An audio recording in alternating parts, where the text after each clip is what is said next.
Welcome friends. நம்ம சேனல்ல இன்னைக்கு வந்து ஈஸியா செய்யக்கூடிய கருவேப்பிலை பொடி தான் செய்ய போறோம். ஏற்கனவே தேங்காய் பொடி நம்ம சேனல்ல போட்டோம். நிறைய பேர் பார்த்துட்டு நல்ல ஒரு ஃபீட்பேக் கிடைச்சது என் ஃப்ரெண்ட்ஸ் கிட்ட எல்லாம்.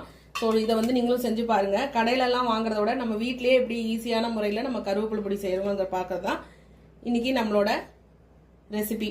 ஸோ எப்படி செய்யலாம்னு பார்க்கலாம். இதுக்கு என்னென்ன தேவையான பொருட்கள்னு பார்க்கலாம். இது வந்து வெறும சாத்துலயே போட்டு நல்லெண்ணெய் ஊற்றி சாப்பிடலாம். நெய் விட்டு சாப்பிட்டா இன்னும் சூப்பரா இருக்கும். ஒரு லஞ்ச் பாக்ஸ் ரெசிபி கூட. டக்குன்னு ஒரு குழம்பு செய்யணும் அப்படின்னா கொஞ்சமாக புளியை கரைச்சி விட்டு தேவையான அளவு உங்களுக்கு என்ன வேணுமோ அந்த அளவுக்கு மிளகாத்தூளோ மிளகுத்தூளோ போட்டு காரம் வேணும்னா இன்னும் இந்த பொடியை கொஞ்சம் போட்டு கூட கொதிக்க வச்சு நம்ம மேலே தாளிச்சா போதும். கருவேப்பிலை குழம்பு ரெடி ஆகிடும். ஸோ அதான் இன்னைக்கு பார்க்க போகிறோம். வாங்க எப்படி செய்யறதுன்னு பார்க்கலாம். கருவேப்பிலை பொடி செய்யறதுக்கு தேவையான பொருட்கள் பார்த்துக்கலாம். கடாயில் வந்து எண்ணெய் விட்டுருக்கேன், அது காயட்டும். இது வந்து நல்லா அலசின பிஞ்சு கருவேப்பிலை, ஒரு முத்தல் வேண்டாம், பிஞ்சா எடுத்துக்கோங்க, அதாவது கொழுந்தா எடுத்துக்கோங்க.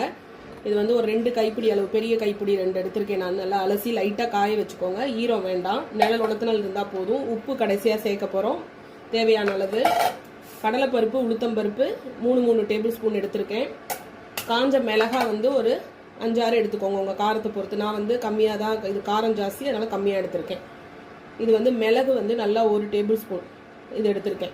இப்போ எண்ணெய் காயுது, நம்ம எல்லாத்தையும் வறுத்துக்கலாம். ஃபஸ்ட்டு பருப்பெல்லாம் வறுத்துக்கலாம். எண்ணெய் காஞ்சிருச்சு. இந்த நேரத்தில் கடலைப்பருப்பு உளுத்தம்பருப்பையும் சேர்த்தாச்சு. இது நல்லா வறுபடட்டும். வறுத்து நல்லா ஆற வச்சுட்டு நம்ம மிக்சியில் பொடி பண்ண போகிறோம். கொஞ்சம் குறன்னு பொடி பண்ணால் நல்லாயிருக்கும்.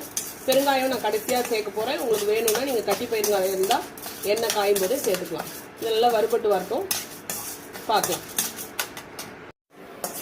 இப்போ வந்து பருப்பு நல்லா செவக்க வறுபட்டாச்சு. இது ஒரு பிளேட்டில் வந்து ட்ரான்ஸ்ஃபர் பண்ணிக்கலாம். அடுத்து மிளகாயும் கருவேப்பிலையும் சேர்க்க போகிறோம். இப்போ இந்த மிளகாயை சேர்த்துக்கலாம். அடுத்து நான் வந்து மிளகு சேர்க்குறேன். நல்லா வறுபடட்டும். மிளகு வந்து கொஞ்சம் வெடிக்கும். அந்த சமயத்தில் மிளகாய் ரொம்ப கருக வேண்டாம், வறுபட்டா போதும். உங்களுக்கு ரொம்ப புகஞ்சு கருக்க வேண்டாம். இது வறுபடட்டும்.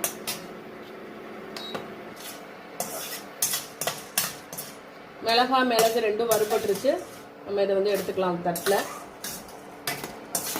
உங்களுக்கு இதில் ஜீரக பொடி வாசனை பிடிக்கும் அப்படின்னா நீங்கள் ஜீரகத்தை கூட இதில் சேர்த்துக்கலாம். எல்லாமே வந்து வீட்டில் இருக்கிற இன்க்ரீடியன்ஸ் வச்சு தான் இது வந்து பண்ணி வச்சுட்டா ஒரு 2-3 மாதம் வரைக்கும் கெடாது. இப்போ வெயில் காலம் இல்லையா, இப்போ கூட இந்த கருவேப்பிலை பொடியை வந்து நம்ம மோரில் கூட கலந்தோம்னா நல்ல ஒரு ஃப்ளேவரும் உடம்புக்கும் நல்லது. லைட்டாக தூவி சாப்பிட்லாம். இது வந்து நல்லா வறுபடட்டும். நீங்கள் ஆறின உதிர்ந்த சாதத்தை எண்ணெய் வச்சு லைட்டாக கடுகு உளுத்தம்பருப்பு கடலைப்பருப்பு தாளிச்சிட்டு இந்த பொடியை போட்டு சாதத்தை கலந்தாலும் உங்களுக்கு கருவேப்பிலை சாதம் ரெடி ஆகிடும். லஞ்ச் பாக்ஸ்க்கு ஈஸியாக எடுத்துகிட்டு போகலாம். வேர்க்கடலை பிடிச்சா அதையும் நம்ம போட்டுக்கலாம் கலந்த சாதத்தில். இது நல்லா வறுபடட்டும், பார்க்கலாம். ரொம்ப கருக விட வேண்டாம், இந்தமாரி வறுபட்டால் போதும். இலை நல்லா ஒரு ஃப்ளேவரோடு வதங்கும் போது இருக்கும். அப்போவே நீங்கள் வந்து இந்த உப்பை சேர்த்துக்கலாம். இதை சேர்த்து டைட்டாக வந்து 2 பரட்டி விட்டுட்டு ஆற விட்டுருங்க. ஃபஸ்ட்டு பருப்பெல்லாம் போட்டு நல்லா இந்த மிளகு பருப்பு இதெல்லாம் போட்டு அரைச்சதுக்கப்புறம், மிளகாய் இதெல்லாம் அரைச்சதுக்கப்புறம் அந்த கருவேப்பிலை சுற்றி நம்ம எடுத்தால் போதும். அவ்வளோதான். இன்றைக்கி வந்து கருவேப்பிலை பொடி பண்ணுறோம். இது அரைச்சிட்டு காமிக்கிறேன் உங்களுக்கு. இது நல்லா ஆற விடணும்.